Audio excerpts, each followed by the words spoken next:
जिस तरह से यहाँ पर इतने दिनों से 10 दिन से बहुत ही शांतिपूर्ण तरीके से हमारे बच्चे युवा इस आंदोलन को चला रहे हैं। मैं इधर आज मेरा दूसरा दिन है अनशन का। कल ही पहुंचा था रात भर की फ्लाइट लेके। तो आज सुबह जब जा रहा था तो मुझे बता रहे थे किस तरह से सब लोग यहाँ आते हैं और सेवा करते हैं। कोई दल यहाँ सफाई कर रहे थे, कोई खाने की व्यवस्था कर रहे थे, कोई खाना ला रहे थे अपने अपने खर्चे से। मेरे ख्याल से ये दुनिया में एक यूनिक आंदोलन है जिसमें सब लोग निस्वार्थ सेल्फलेसली अपना अपना सब किए जा रहे हैं, औरों के लिए किए जा रहे हैं, देश के भविष्य के लिए किए जा रहे हैं। ये उदाहरण है शांतिपूर्ण आंदोलन का, जिसमें सब वॉलंटियर्स यहाँ आके सफाई कर रहे हैं, खाना ला रहे हैं और युवा इतने बड़े संख्या में 10 दिन से लगातार आते जा रहे हैं। मेरे ख्याल से ये भारत के लिए बहुत अभिमान की, गर्व की बात है। थोड़ी दुख की बात यह है कि इसको विदेश की मीडिया कवर कर रहे हैं, सोशल मीडिया कवर कर रहे हैं, मगर हमारे देश की जो मेन स्ट्रीम मुख्य धारा के चैनल्स हैं वो इसे कवर नहीं कर रहे हैं। हाँ, मुझे उम्मीद है कि वहां भी बातचीत बहुत चल रही होगी, उनकी भी आत्मा में बहुत खलबली हो रही होगी, ये हम क्या कर रहे हैं। वो भी रात को सो नहीं पा रहे होंगे कि मेरा कर्तव्य तो ये है मगर मैं इस तरह के गलत उसमें फंसा हुआ हूं। तो जरूर ऐसा बहस कीजिए और जागिए, अपने आत्मा को जगाइए। और जो देश के लिए गर्व की बात है कि आज देश का युवा अपने हकों के लिए, न्याय के लिए मांग कर रहे हैं, तो ये कोई राष्ट्र विरोधी नहीं है, यही राष्ट्र निर्माण है। हमारे प्रधानमंत्री जी कहते हैं क्रिटिसिज्म जो है वो सोल है डेमोक्रेसी का।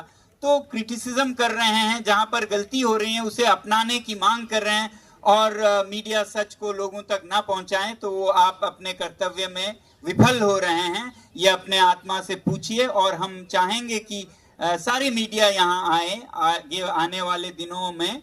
मुझे बताया गया था कि शुरू के दिनों में कुछ उत्तेजित युवकों ने, युवतियों ने गोदी मीडिया शेम शेम वगैरह कहा था। अब वो नहीं कहा जाएगा क्योंकि हम चाहते हैं कि हर एक को एक अवसर मिले अपनी अंतरात्मा को जगाने की और सही पे वापस आने की। गलत हुआ भी हो तो आगे से आप सही कहें, ये हम चाहते हैं। वैसे ही अभी बात चल रही थी दिल्ली पुलिस की। पहली बात तो जितना उन्होंने कोऑपरेशन किया अभी तक, उसके लिए मैं बहुत बहुत आभारी हूं कि बहुत कोऑपरेशन के साथ बहुत ही शांतिपूर्ण से इस संघर्ष को चलने दिया गया है। तो उम्मीद यही करेंगे कि आगे भी वो इसी तरह से करें।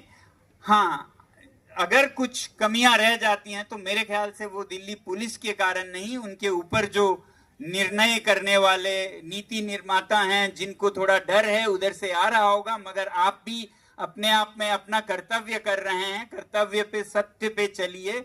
गलत जहां से भी आए उसको ना कहिए और सच्चाई पे आप आगे बढ़िए। यही आपका कर्तव्य है क्योंकि आपके बच्चे भी शिक्षा में आदीन होंगे, उनके साथ भी जो गुजर रही है उसकी आवाज उठ रही है। तो ये मेरी उम्मीद है कि पुलिस एक जनता के हित में और उनसे कोऑपरेट करने के लिए यहाँ सब कुछ करेंगे। मैं तो ये कहूंगा, अभी चाय की बात वो कर रहे थे कि बहुत अच्छा होगा, एक उदाहरण होगा कि चाय दिल्ली पुलिस पिलाए, दिल्ली पुलिस के सौजन्य से यहाँ सबको चाय पिलाया जाए। ऐसा हो तो पुलिस जनता के साथ है। मैं अभी स्विट्जरलैंड में था, मुझे याद आया जब ये बता रहे थे, वहां पर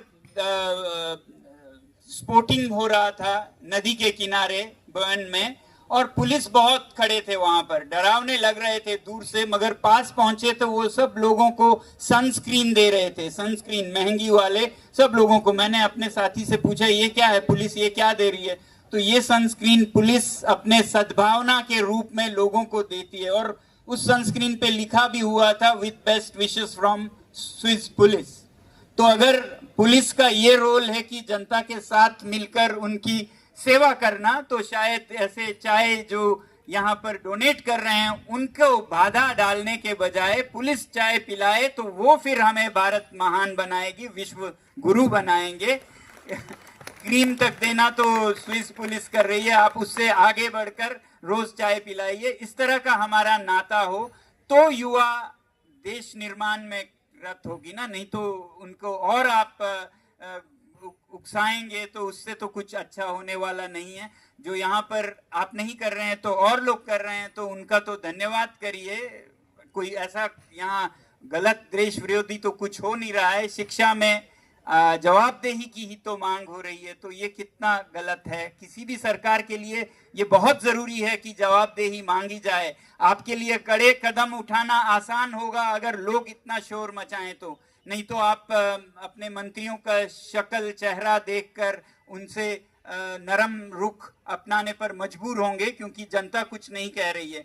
अब जनता इतने दिनों से इतना मेहनत से, इतने कष्ट में, गर्मी में, दिल्ली की जून जुलाई के गर्मी में अगर है, तो फिर आपके लिए तो ये और भी समर्थन है कि आप अच्छे कड़े कदम उठाइए।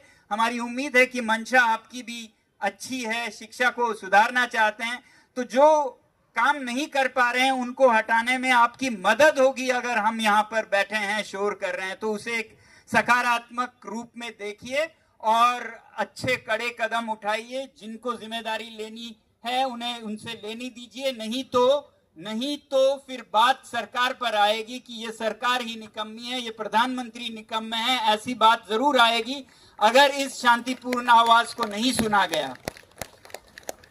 तो अच्छा ये होगा कि ऐसे सभ्य आवाजों को सुनकर सहानुभूति से, संवेदनशीलता से परिवर्तन लाया जाए, तो फिर सभी लोग सरकार के कायल होंगे, उनके समर्थक बनेंगे। आपको तो समर्थन ही चाहिए होगा। और अगर आप अपना टफनेस, कड़ा रुख दिखाते हैं कि हम इनकी नहीं सुनेंगे, हम मंत्री नहीं हटाएंगे या इस्तीफा नहीं होगा, उनको हम इससे भी बेहतर कोई मिनिस्ट्री देंगे, करिए, मगर अपने ही नुकसान पे करिए। इसी तरह से लोगों का विश्वास आप पे कम होता जाएगा और आपको नकारेंगे, चाहे वो सरकार हो, चाहे प्रधानमंत्री हो। लोग आपको अपनाएंगे तब जब आप लोगों के पीड़ा को महसूस करेंगे और सही कदम उठाएंगे।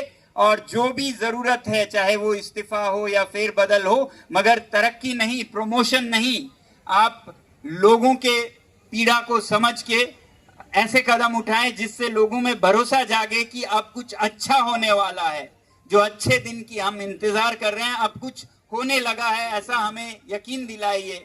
अगर नहीं दिलाते हैं तो उससे नुकसान आपका होगा, क्योंकि लोगों का सरकार से विश्वास उठ जाएगा और फिर लोग कहेंगे ये आप लोगों की शांतिपूर्ण तरीके काम नहीं आते हैं, यहाँ तो फिर हिंसक आंदोलन ही काम करते हैं।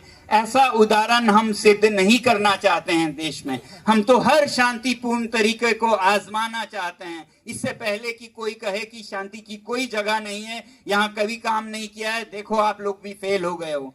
तो हमें फेल मत कराइए। मैं सरकार में जो भी हैं अधिकारी, प्रधानमंत्री से लेकर जो दिल्ली पुलिस के पीछे हैं, गृह मंत्रालय, गृह मंत्री, उन सब से कहूंगा कि आप नरम रुख से लोगों की पीड़ा को समझते हुए कदम लीजिए और हमें विश्वास दिलाइए कि आप अपने लिए नहीं हैं। ये कड़ापन तो आपके अपने लिए होगा, मगर लोगों के लिए हैं, तो वो एक संवेदनशील रूप आपको दिखानी होगी।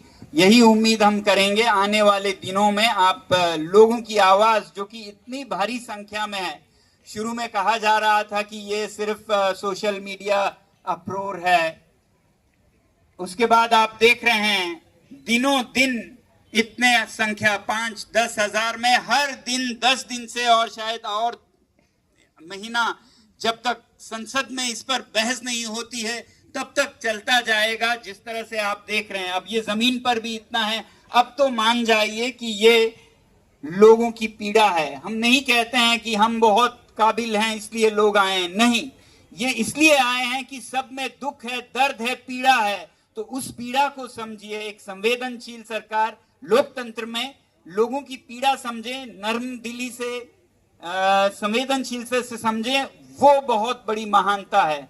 ये जो कड़ापन की तारीफ की जाती है, हम तो बहुत कड़े हैं, इस्तीफे नहीं होते।